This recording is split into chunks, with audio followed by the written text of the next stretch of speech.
সুপ্রিয় শিক্ষার্থী বন্ধুরা, সবাইকে স্বাগত জানাচ্ছি প্রশ্ন বন্ধু চ্যানেল থেকে। আজকে আরও কিছু সাম্প্রতিক কোশ্চেন নিয়ে হাজির হলাম। আজকের প্রথম কোশ্চেন হচ্ছে 2026 সালে 18তম ব্রিক্স সম্মেলন কোথায় অনুষ্ঠিত হবে? এটা হচ্ছে ভারতে অনুষ্ঠিত হবে। পরবর্তী প্রশ্ন হচ্ছে সার্কের বর্তমান মহাসচিব কে? গোলাম সরোয়ার। পরবর্তী প্রশ্ন হচ্ছে বাংলা একাডেমি সাহিত্য পুরস্কার 2025 এর জন্য মনোনীত হয়েছেন কতজন ব্যক্তিত্ব? এটা হচ্ছে 9জন ব্যক্তি হচ্ছে বাংলা সাহিত্য পুরস্কার পদক লাভ করেছে। বর্তমানে সিটি কর্পোরেশন কতটি? 12টি। বর্তমান সিটি কর্পোরেশন 12টি, এটা আমরা সবাই জানি, এটা কোনো পরিবর্তন আসেনি।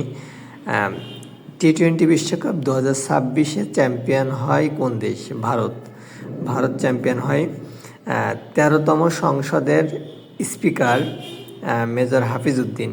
13তম সংসদের স্পিকার নির্বাচিত হয়েছে মেজর হাফিজ উদ্দিন বীর বিক্রম। বাংলাদেশের 13তম স্পিকার কে?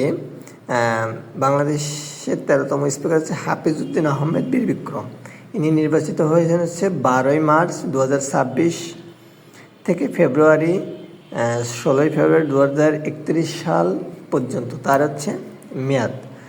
ভিডিওটা ভালো লাগলে সবাই লাইক, কমেন্ট, শেয়ার এবং সাবস্ক্রাইব করে চ্যানেলের পাশেই থাকবেন।